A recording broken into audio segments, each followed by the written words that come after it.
Listo, profe. Listo. Bueno muchachos, entonces ahora sí, vamos a empezar. Vamos a hablar de la clase de evaluación de masas de pacientes con masas en cuello.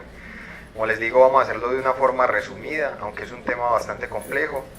Pero la idea es que ustedes tengan unas herramientas suficientes para hacer el enfoque adecuado a estos pacientes. No tienen que hacer el tratamiento de todos ellos. Ustedes no son cirujanos de cabeza y cuello ni otorrinos que tengan que hacer cirugías y operar y resolverle el problema al paciente. Pero sí está en sus manos enfocar adecuadamente a estos pacientes simplemente para lograr algo como esto.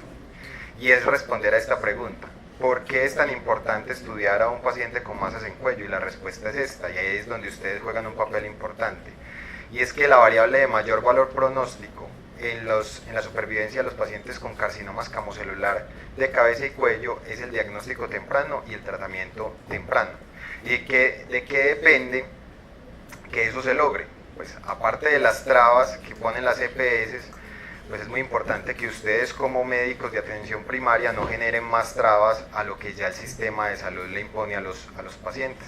Si ustedes hacen un enfoque apropiado de los pacientes, un diagnóstico presuntivo inicial adecuado y hacen una remisión oportuna al especialista que le corresponda, el paciente va a tener mayor chance de ser tratado y diagnosticado oportunamente y de tener un mejor pronóstico cuando de un cáncer de cabeza y cuello se trata.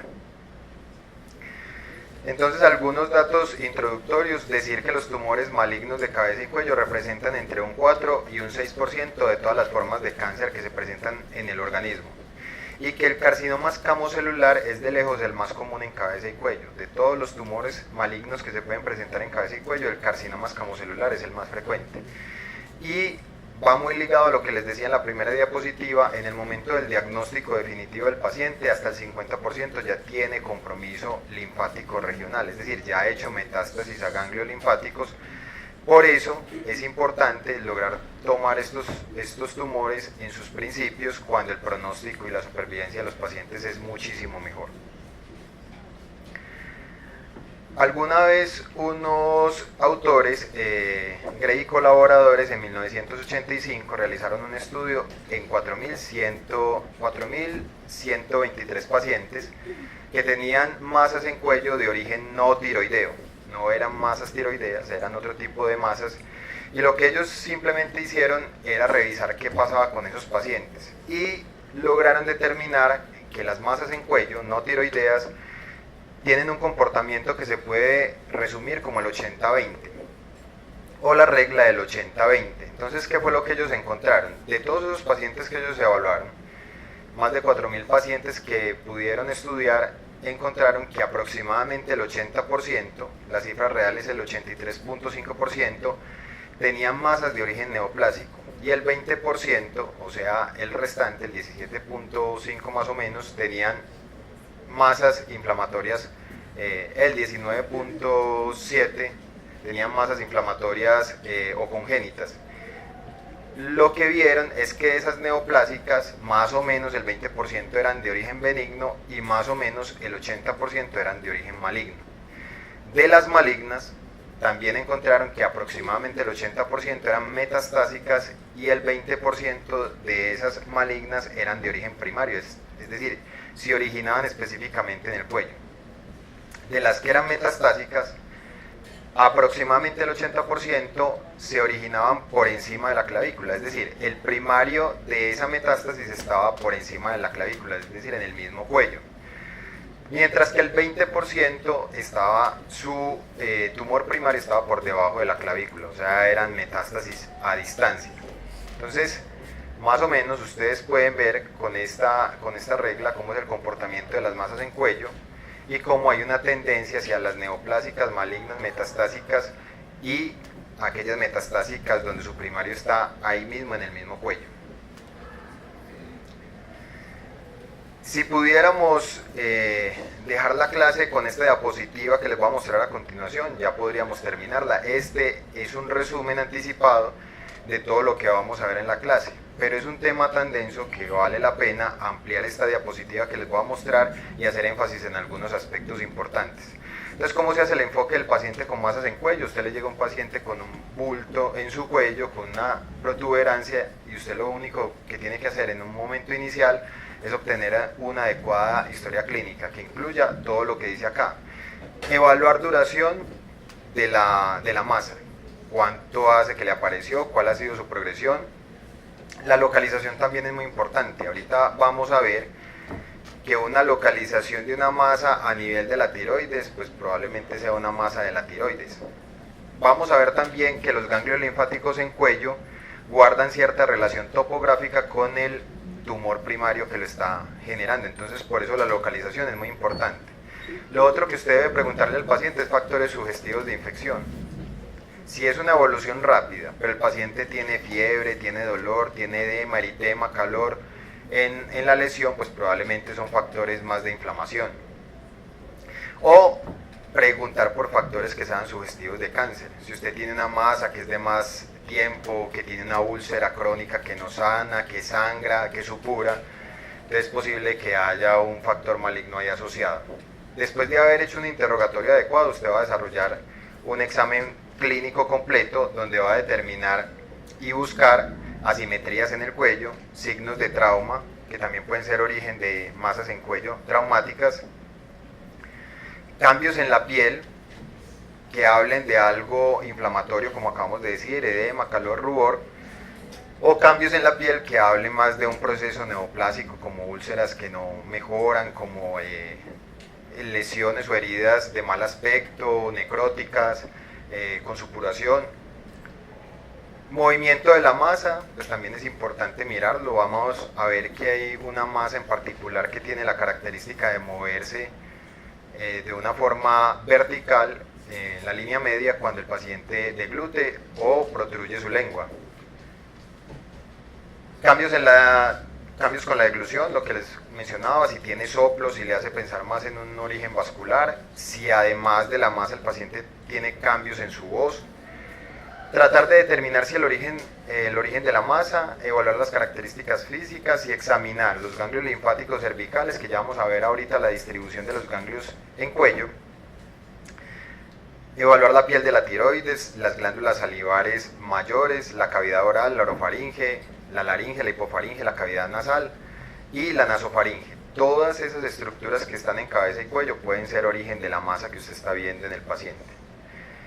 Ya cuando usted hizo interrogatorio de examen físico, entonces usted más o menos puede formularse una impresión diagnóstica. No tiene que llegar evidentemente al diagnóstico en un primer momento, pero ya más o menos usted se está orientando si lo que el paciente tiene es algo inflamatorio que usted simplemente con antibióticos y antiinflamatorios pueda manejar, o si hay una sospecha clínica de algo maligno o de algo diferente neoplásico que amerite otros exámenes y estudios adicionales. Si el diagnóstico, como les decía, es probable y usted está claro con lo que tiene, es algo inflamatorio, pues exámenes adicionales no serían necesarios. Sin embargo, si el diagnóstico va por otro lado y usted necesita ser más certero en el proceso, entonces puede considerar algunos estudios, algunos están, digamos, son de su dominio, como es por ejemplo el BACAP. Entonces ustedes podrían ordenar un BACAP, algunas imágenes de rutina que vamos a ver ahorita. No hay una imagen única para evaluar masas en cuello, eso depende de la sospecha que usted tenga. Si es una masa quística, pues entonces podrá servir una ecografía o una resonancia, pero si es lo que usted quiere es evaluar más bien cadenas ganglionares, entonces evaluará un TAC. Si lo que usted quiere ver es si es una masa vascular, entonces podría ser una arteriografía o también una resonancia. Entonces depende de la sospecha clínica que usted tenga, y así enviará usted las imágenes apropiadas. Cuando usted tiene esos estudios y hace por ejemplo un BACAP en el paciente, y el BACAP es diagnóstico o confirmatorio, es decir, le da claridad de lo que tiene el paciente, que le podría decir, el BACAP podría arrojar de que es un proceso inflamatorio infeccioso, si eso es lo que determina el patólogo. Podría hablar de una lesión quística congénita, entre ellos los más importantes es el quiste tirogloso y los higromas quísticos y los quistes branquiales. Podría ser una neoplasia benigna, entre ellas están los tumores de las glándulas salivares, los tumores de la tiroides, los quemodectomas, tumores neurogénicos, laringios.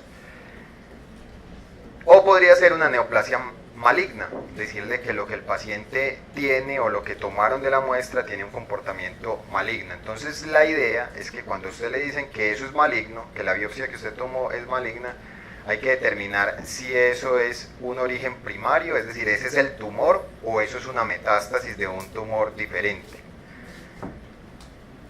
Si es una neoplasia primaria, entonces podría ser un linfoma, un cáncer de tiroides o un cáncer en general del tracto aerodigestivo, cáncer de piel o sarcomas de tejidos blandos.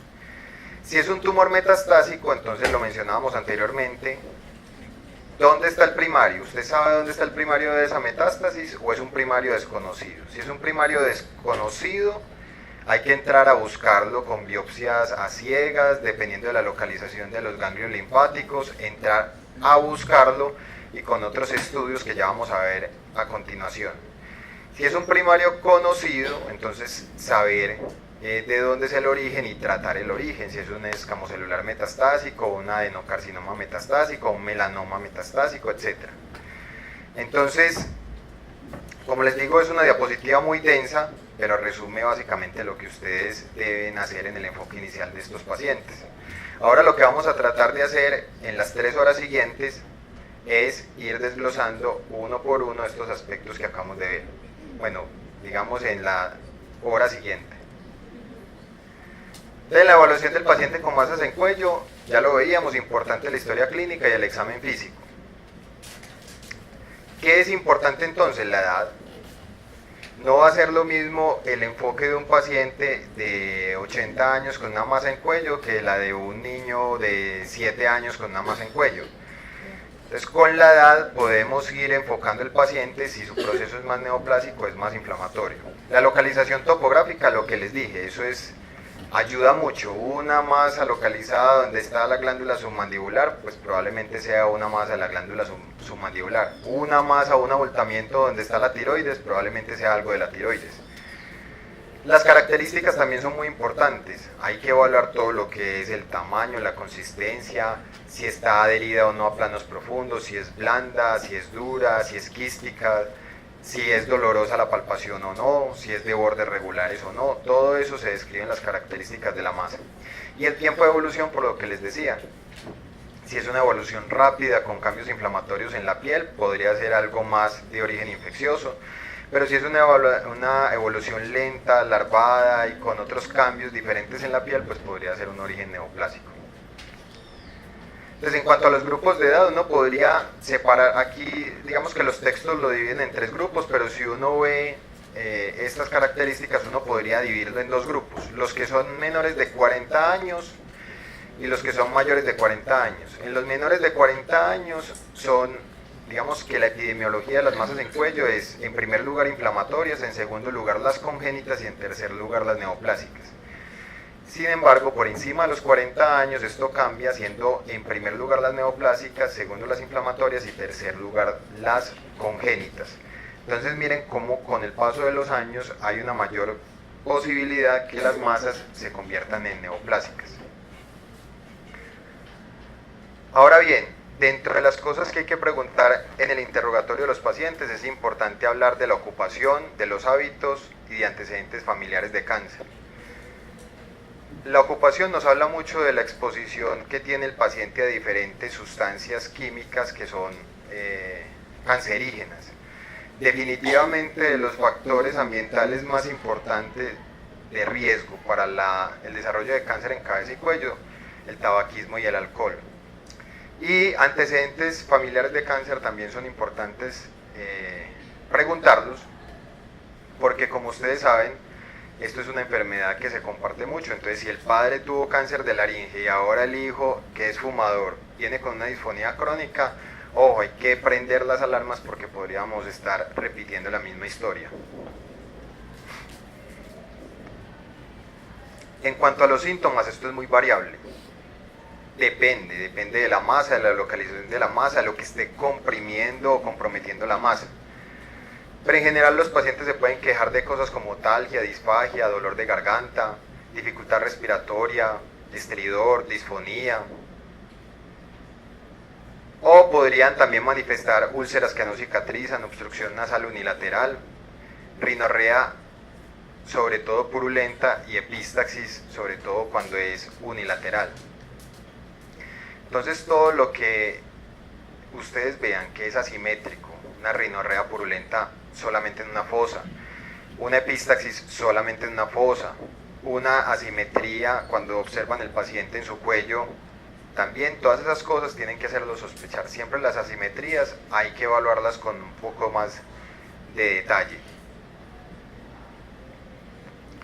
El paciente puede quedarse de una hipoacusia unilateral si es el caso de una masa, por ejemplo, en nasofaringe que está obstruyendo la trompa de Eustaquio, está generando una otitis media efusiva en un adulto. Esa podría ser el motivo de consulta y usted desde una simple otoscopia como esta poder llegar a un diagnóstico de un cáncer de nasofaringe que el paciente probablemente no tenía o no se le había sospechado, pero que de forma rápida se puede diagnosticar y el pronóstico puede mejorar. Pérdida de peso, hemoptisis también son síntomas que el paciente con masa de cabeza y cuello puede referir. En el examen clínico, entonces, una evaluación general de cabeza y cuello, una inspección que incluya todo lo que es cara, cuero cabelludo, cuello, mucosas internas en nariz, en el tracto aerodigestivo en general, nariz, boca, orofaringe, hipofaringe, palpación de las mucosas del cuello, de la cavidad oral, de las estructuras en el cuello, y visualizar muy bien fosas nasales, hacer una buena rinoscopia anterior, hacer una buena evaluación de la orofaringe, una laringoscopia indirecta cuando sea necesaria, una rinoscopia posterior. Todos esos son exámenes clínicos que ustedes ya a lo largo del curso han aprendido a realizar. Entonces, la laringoscopia indirecta es muy sencillo, no se necesita más que un espejo de odontología y una candelita para tibiar un poco el espejo para que no se empañe. Y en casos pues más avanzados y donde cuenten con el recurso, pues hacer el estudio endoscópico con la fibronasolaringoscopia. Recuerden la laringoscopia indirecta, ya tal vez hemos visto este video, simplemente se tracciona la lengua, una buena apertura oral y se introduce el espejito en la parte posterior de la orofaringe, y de una forma indirecta uno puede ver el movimiento de las cuerdas vocales, ver si hay lesiones, si hay fijación si hay parálisis de cuerdas, si hay alguna lesión en las cuerdas vocales, si hay alguna lesión en la base de la lengua. Es un examen sencillo, rápido, pero a ustedes les podría dar mucha información al respecto. O si no, está la nasofibrolaringoscopia, que también lo hemos visto, lo han visto en el consultorio. Es un examen diagnóstico bastante rápido y sencillo, no necesita anestesia en el paciente, no necesita ni siquiera sedación y nos da una muy buena información de todo el tracto aerodigestivo, cavidad nasal, nasofaringe, orofaringe, hipofaringe y laringe.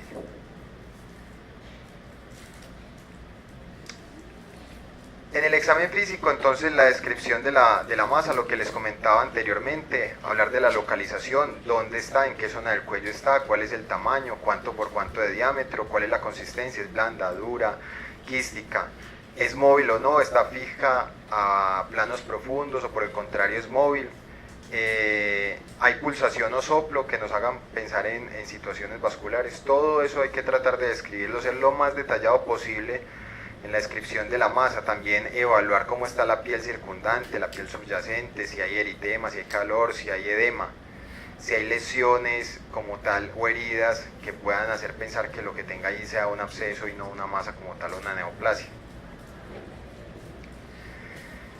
Y ya, para ir redondeando la parte del examen físico, entonces evaluar muy bien los ganglios linfáticos.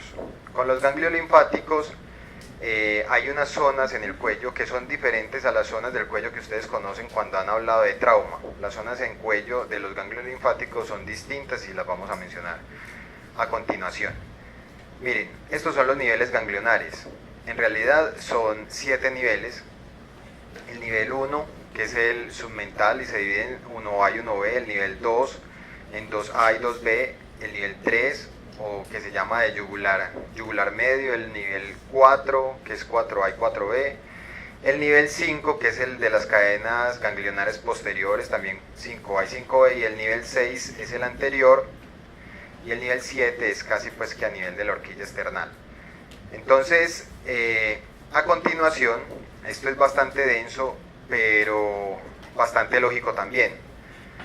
Entonces lo que les quiero mencionar es que ustedes, teniendo más o menos esta imagen topográfica de las cadenas ganglionares, pueden determinar más o menos qué es lo que drena a cada uno de esos sectores.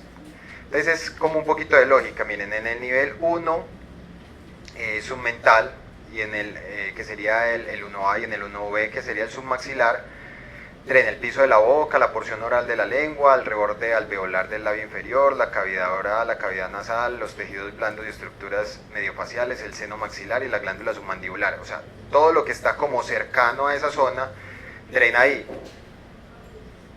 En el nivel 2, también cavidad oral, nasofaringe, orofaringe, hipofaringe, laringe y glándula parótida. No se lo tienen que aprender. Simplemente es para decirles que probablemente un paciente que tenga un ganglio linfático en el nivel 7, es poco probable que lo que tenga es un tumor de la nasofaringe. Simplemente ir a buscar en las cercanías. Los ganglios linfáticos drenan las estructuras que están cercanos a ellos. En el nivel 3, que sería este medio yugular, sería cavidad oral, hipofaringe, nasofaringe, orofaringe, laringe. O sea, toda esta zona como de la laringe y la cavidad oral drena acá. En el nivel 4 sería ya más bajo, hipofaringe, esófago cervical y laringe. En el nivel 5, que sería el posterior, toda la parte como de nasofaringe y orofaringe, lo posterior. Y en el nivel 6, que sería lo anterior, pues estaría la glándula tiroides, la laringe como tal, glotis y subglotis, los senos piriformes, que es una estructura que está ahí localizada en la laringe, y el esófago cervical.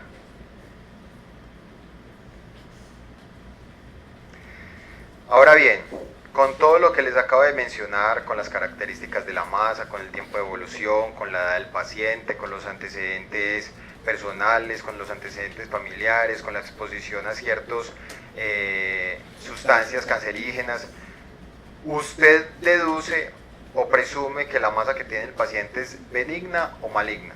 Esa es como la primera pregunta que usted debería tratar de resolver, sin tener en una consulta de 20 minutos que dar el diagnóstico definitivo, pero por lo menos sí tener sospecha clínica de que lo que el paciente tiene es maligno. Y yo prefiero que ustedes pequen por exceso que por defecto.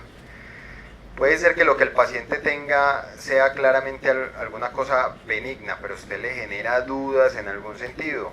No dude, ante la duda no hay duda.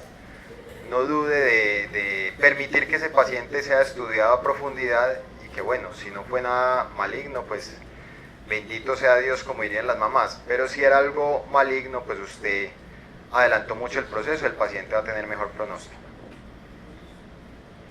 Entonces, ya para poder entrar a determinar si lo que el paciente tiene es algo maligno o no, hay que hacer los estudios complementarios.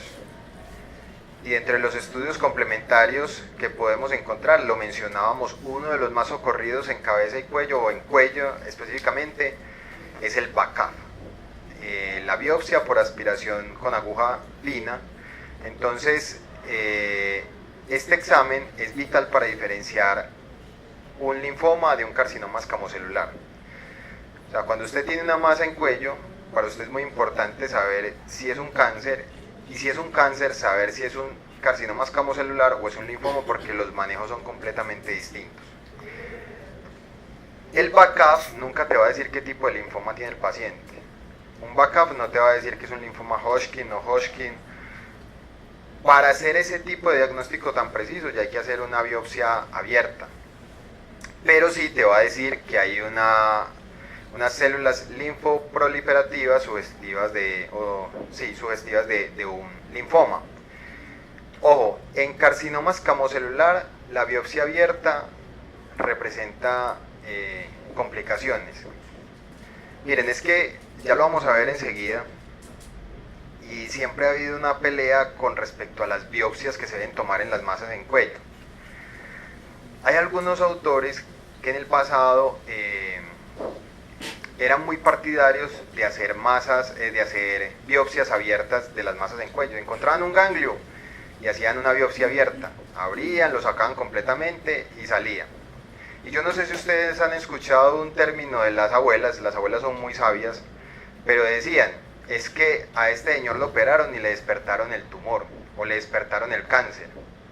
Y eso no está lejos de la realidad. Resulta que cuando se hacían esas biopsias abiertas y el diagnóstico definitivo del paciente era, por ejemplo, un carcinoma escamocelular, y solamente se entró a hacer una biopsia como tal, en el proceso de la biopsia se dejaban siembras de células cancerígenas en los tejidos subyacentes, en el tejido celular subcutáneo, en la piel. Entonces, por eso que las abuelas decían, vean, no se deje sacar ese ganglio o esa masa porque le despiertan el tumor. Era por eso, porque algunos pacientes se operaban y tiempo después ya empezaban con lesiones ahí circundantes en la piel, úlceras y una cantidad de cosas. Entonces, por eso, digamos que el backup ha tomado un papel importante porque no es tan invasivo como una biopsia abierta y de entrada le puede decir a uno, ¿es un problema de linfoma o es un carcinoma escamocelular o de otro origen, como para entrar a hacer un estudio diferente?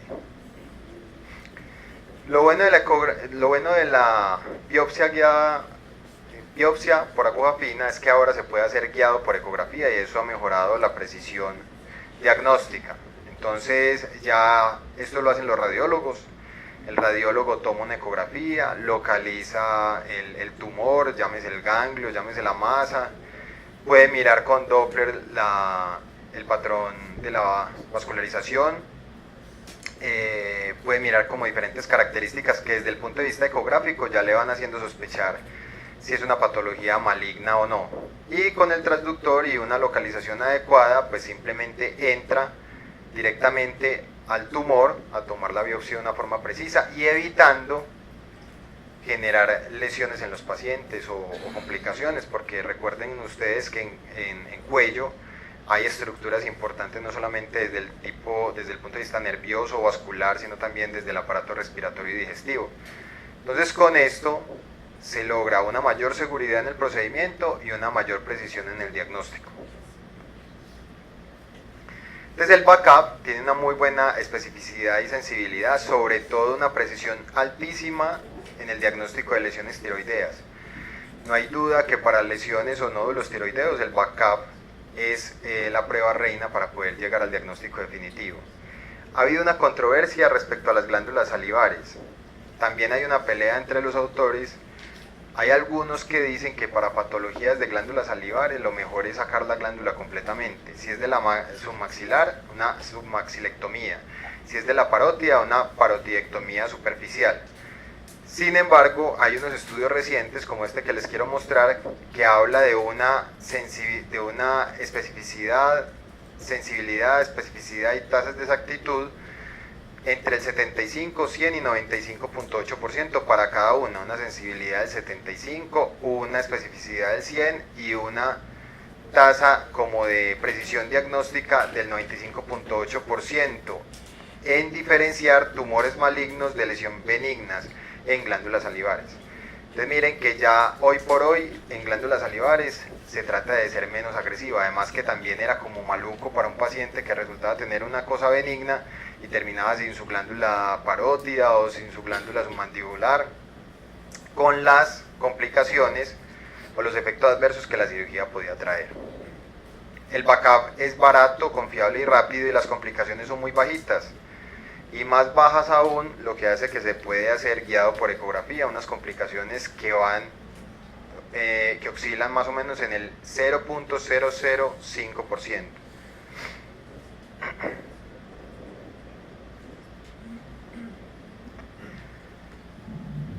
Si el backup no fuera concluyente, si con un backup no pudiéramos saber exactamente cuál es el origen del tumor que tiene el paciente y su característica, si es benigno o maligno, entonces tocaría hacer unas biopsias guiadas endoscópicamente. Ya esto a ustedes no les corresponde, ya esto se aleja de sus dominios, pero es bueno que sepa cuál es el protocolo que se sigue. Entonces, cuando el backup no es concluyente, se hacen biopsias del tracto aerodigestivo. Cuando no se encuentran la lesión primaria, entonces se pasa a hacer unas biopsias a ciegas, es decir, dependiendo de la localización del tumor que usted tenga, si usted tiene un tumor, digamos, en la zona 2, si usted piensa que puede ser de nasofaringe, de cavidad oral, de orofaringe, entonces se entraría a hacer unas tomas de biopsias a ciegas de esos sitios para mirar si de ahí viene el tumor primario. Y definitivamente es guiarse como por el drenaje linfático. Entonces, teniendo en cuenta ese mapa de los ganglios linfáticos, ir a tomar las biopsias guiadas endoscópicamente. Eso tratando de llegar al diagnóstico definitivo del paciente. La biopsia abierta es otra de las modalidades que tenemos de diagnóstico. Nunca es el primer paso, por lo que ya les acabo de mencionar. Masa en cuello de una vez biopsia abierta, no, y si es un escamocelular, ¿qué? Entonces ahí hay que entrar a tomar el recurso del backup y posteriormente, cuando ya necesita uno ampliar el diagnóstico, por ejemplo en el caso de un linfoma, entonces entra uno a hacer la biopsia abierta, se saca completamente la patología, el ganglio linfático, para poder hacer así las tinciones necesarias y determinar el tipo de linfoma, por ejemplo, que tiene el paciente. Debe hacerse luego el backup y la biopsia endoscópica, debe ser como un tercer paso en ese proceso diagnóstico. Recuerden lo que les mencionaba ahorita, las complicaciones locales, la recurrencia local y las metástasis a distancia, por esa posibilidad que tiene la biopsia abierta de permitir infiltraciones en los tejidos circundantes que se están, digamos, manipulando durante la biopsia. Y es muy buena en enfermedad linfoproliferativa, en los linfomas sí que es bueno, porque entonces usted ya saca la masa como tal, la manda a estudiar y ya puede saber el tipo específico de linfoma que tiene el paciente. En cuanto a las ayudas imaginológicas, importante entender para qué sirve cada una. Entonces yo les decía en un principio, no hay una ayuda diagnóstica para todos los pacientes. Eso depende de qué, de la masa, de las características, de la sospecha, de la localización. Entonces la tomografía axial computarizada será bueno para evaluar cadenas ganglionares, para evaluar infiltración a espacios y vasos sanguíneos, y también buena cuando se va a planear quirúrgicamente la disección de la masa. Entonces desde el punto de vista prequirúrgico, para evaluar las cadenas ganglionares comprometidas y para evaluar las infiltraciones de los planos profundos es buena una tomografía. La ecografía es uno de los procedimientos más baratos que hay para evaluar masas en cuello y nos da una buena información, sobre todo para diferenciar masa sólida de quística. Para toma de biopsias guiadas por ecografía, específicamente el backup. En quistes congénitos es ideal porque es muy buena para evaluar todas las lesiones quísticas. Permite evaluar algunas lesiones vasculares, glándulas salivares es muy buen recurso también, y en los nódulos tiroideos o en la patología tiroidea es muy buena la ecografía. Entonces la ecografía es barata, es del alcance de los médicos generales y ustedes con eso pueden aportar mucho al diagnóstico del paciente. La resonancia magnética, para nadie es un secreto que es muy buena para evaluar tejidos blandos, nos permite evaluar invasión perineural, diferenciar sólido de quístico, pero si la única razón que usted quiere es saber si es sólido o quístico, pues no haga gastar al sistema en una resonancia sabiendo que una ecografía puede diferenciarlo. Si esa es su única motivación, saber si la masa que el paciente tiene es sólida o quística, pues hágalo con una ecografía y no con una resonancia. Y en masas vasculares también es muy bueno para evaluar este tipo de patología. Hay un estudio que está tomando mucha fuerza, pues hace tiempo ya está en el ámbito médico, y es el PET-CT o el scan con radionucleótidos. Resulta que esto es una tomografía por emisión de positrones que lo que hace es mirar la actividad funcional o metabólica de los tumores. Entonces es muy bueno cuando usted, por ejemplo, tiene un tumor primario oculto, que usted no sabe de dónde está o de dónde es el origen primario de esa metástasis que usted está viendo en el cuello. Usted podría hacer un PET y con eso pescarlo. Por ejemplo, miren esta foto, aquí está una tomografía donde se ve una masa acá, pero aquí no se ve como nada. Pero cuando le hacen el PET se ve la masa que están viendo en cuello, pero ven aquí el origen primario. Este es el primario y esto que ven aquí es la metástasis. O también se ha utilizado para evaluar recurrencia. Entonces en pacientes que han sido operados, que ya se les manejó inicialmente su tumor y que se quiere ver si hay una recurrencia o una recidiva del tumor, se puede mandar un PET. Si ustedes ven acá este video, entonces el paciente consultó, ustedes lo están enfocando por una masa en cuello, que es esta que ustedes tienen acá, pero no se ha podido localizar el primario. Y si ustedes ven este PET, hay una zona de un aumento metabólico justo ahí como en el piso o en la base, en el piso de la boca, y resulta que ahí era donde estaba el primario del paciente. Esto tiene mucha actividad metabólica, pero estas son la tiroides, el tejido tiroideo. Entonces ustedes ven aquí el tumor o la metástasis, y aquí pueden localizar el tumor primario. Entonces de esa manera puede uno también orientar el diagnóstico de los pacientes. Cuando usted tiene una masa de origen vascular, entonces usted puede utilizar la arteriografía. La arteriografía es buena porque en masas vasculares uno tiene una duda, sobre todo en las masas vasculares que comprometen la región del cuerpo carotidio. Usted puede tener tumores del cuerpo carotidio como tal o compromiso carotidio por el tumor. Una cosa es que el tumor sea del cuerpo carotidio y la otra cosa es que el tumor esté envolviendo y esté comprometiendo el cuerpo carotidio. Son dos cosas diferentes y una arteriografía a usted le podría permitir resolver esa duda. Bueno, muchachos, entonces hasta aquí tenemos todo el enfoque clínico de un paciente con masa en cuello.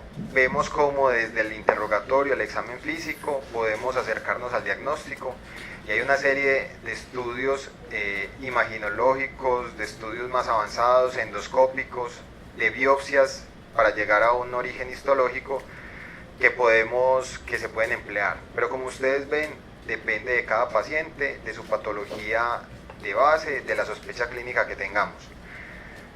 Ya teniendo en cuenta eso, digamos que a grosso modo, como le digo, aquí me quedo corto en las múltiples diagnósticos diferenciales que se pueden encontrar con las masas en cuello, pero a grosso modo usted podría encontrarse o enfrentarse a 4 lesiones básicas. Ellas son inflamatorias o infecciosas, quísticas congénitas, neoplasias benignas y neoplasias malignas. En cuanto a las inflamatorias o infecciosas, entonces son patologías que están ligadas a procesos inflamatorios infecciosos, con fiebre, malestar, dolor, con linfadenopatías, y ahí entran a jugar un papel importante las inflamaciones o infecciones de las glándulas salivares, como son las cialoadenitis.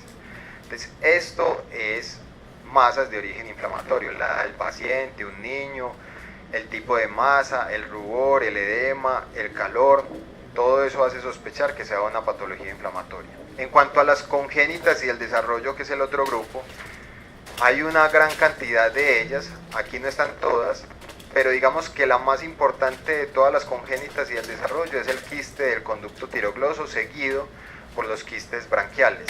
También se pueden encontrar linfangiomas, hemangiomas, quistes dermoides, tiroides ectópica, laringoceles y quistes tímicos. Hablemos de la más importante, que es el quiste del conducto tirogloso. Entonces miren, si recordamos un poquito de la embriología de la tiroides, resulta que la tiroides se origina embriológicamente de una zona que está en la base de la lengua, que se llama el agujero ciego. Desde el agujero ciego empieza a descender la tiroides dejando un conducto y empieza a descender por la parte anterior del hueso dioides, por la parte anterior del cuello, hasta localizarse en su zona definitiva a nivel de la parte anterior e inferior del cuello.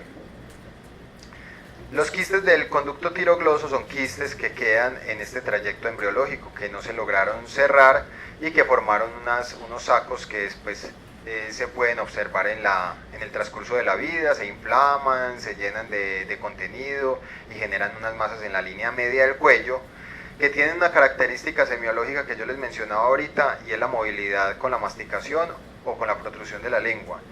Los pacientes con quistes tiroglosos, esa masa está en la línea media, y cuando usted le pide que protruya la lengua, es posible que el quiste ascienda.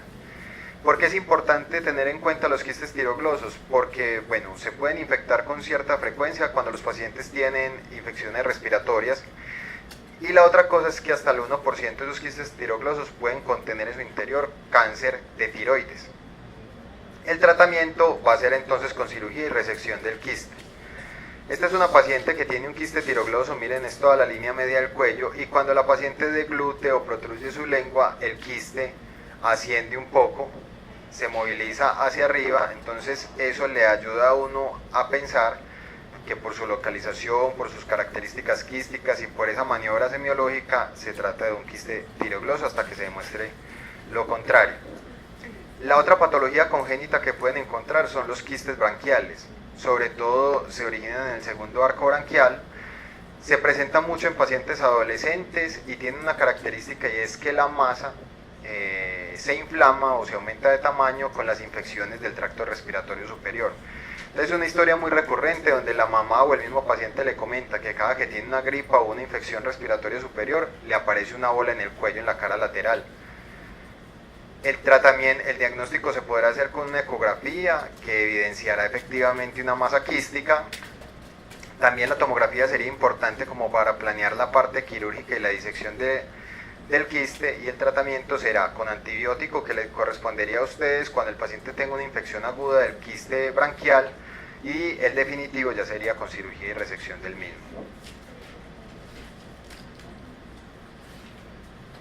Las neoplasias benignas o los tumores benignos en cuello, pues entonces pueden tener tres orígenes: que sean tumores de las glándulas salivares, es una causa frecuente; que sean tumores o nódulos tiroideos y bóceo, o que sean tumores de tejidos blandos en general, de la piel o del tejido blando en cuello.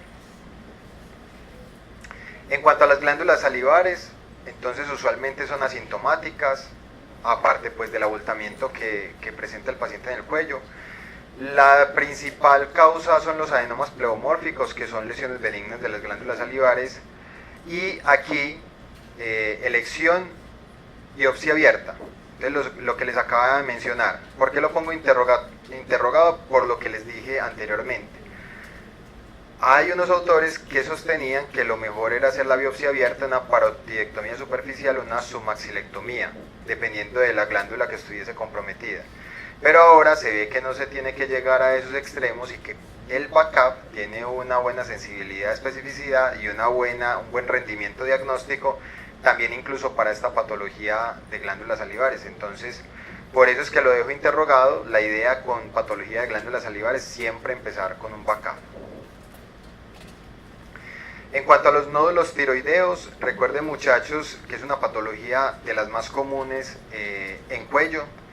El backup es importantísimo y tiene el mejor rendimiento diagnóstico para patologías de tiroides. Descarta como tal la malignidad en caso tal. Cuando el paciente tiene lesiones benignas, un bóceo o nódulos tiroideos benignos, entonces dentro del manejo sería una supresión tiroidea con medicamentos como para tratar de permitir desinflamar ese tejido, y observación y seguimiento ecográfico.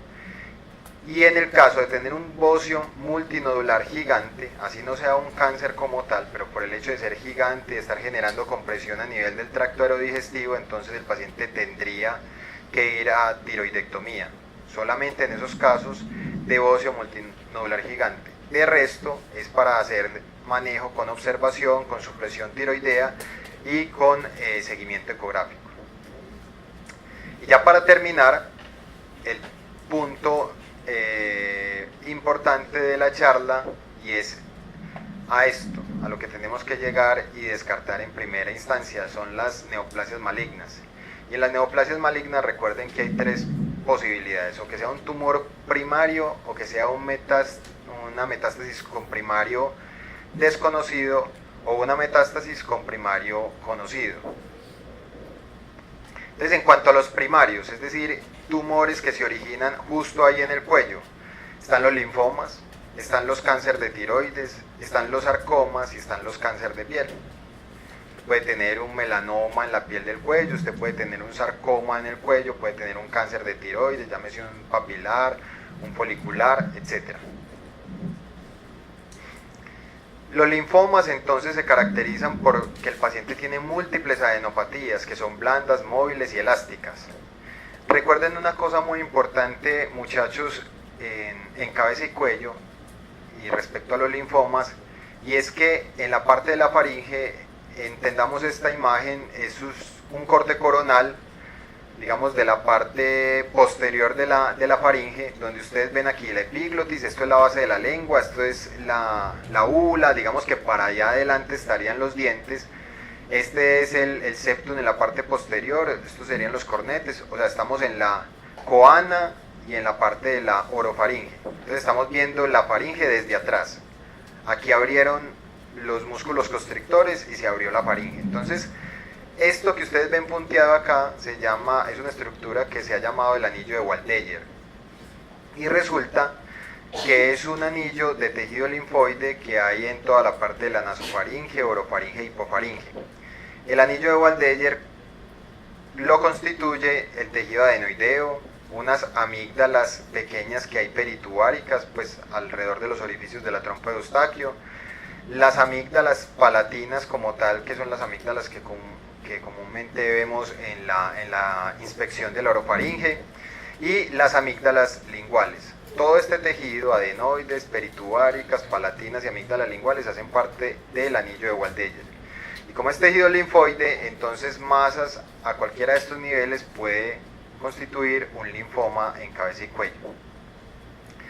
¿Qué va a sugerir el diagnóstico? Definitivamente el BACAF de las adenopatías que uno ve a ese nivel, pues, o en el nivel circundante, pero definitivamente el subtipo histológico, lo que yo les mencionaba anteriormente, lo va a dar la biopsia excisional. Es decir, el BACAF le sugiere a usted que es un linfoma, pero no le dice qué tipo de linfoma, ahí sí hay que sacar el ganglio como tal. Y el manejo se hará con radioquimio o con ambas, dependiendo pues del linfoma, de la severidad, de la clase. En cuanto al cáncer de tiroides, que es uno de los más frecuentes, entonces hay dos grupos, los diferenciados y los no diferenciados. Afortunadamente la mayoría de los cánceres de tiroides son diferenciados. Y en los diferenciados el principal que encontramos es el papilar, pero también se puede ver folicular y medular. El no diferenciado o llamado anaplásico es un tumor de muy mal pronóstico. Prácticamente paciente con tumor anaplásico de tiroides está, pues su expectativa de vida es muy bajita. Mientras que los pacientes con carcinoma o con cáncer papilar, folicular y medular de tiroides tienen mejor pronóstico. Muchos de nosotros hemos tenido algún familiar que padeció en algún momento un cáncer de tiroides y por ahí está vivito y coleando, como dice por ahí el cuento. Los pacientes se les maneja con cirugía, con tiroidectomía, con yodo radioactivo y realmente pacientes con una supervivencia muy buena. Bueno muchachos, entonces esto era lo que les quería mostrar. La pregunta es, ¿les pareció poco fácil?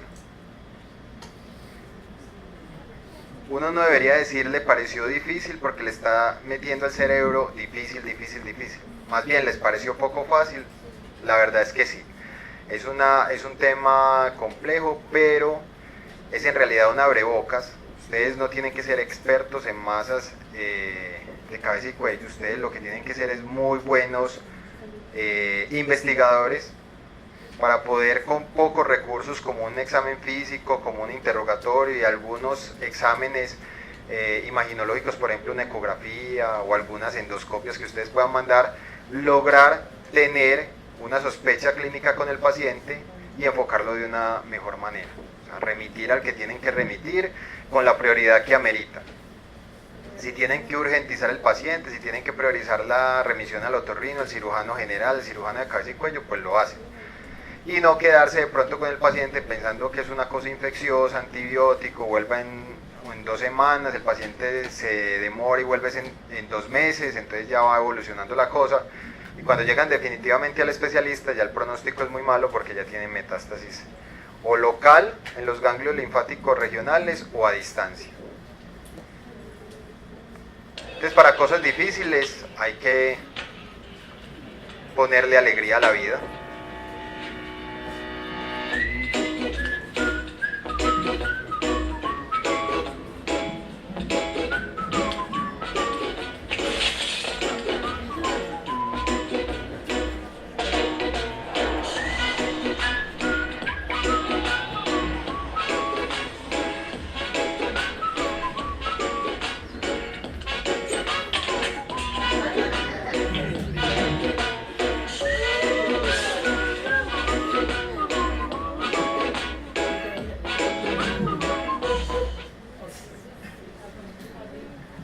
muchachos? ¿Alguna duda hasta ahí?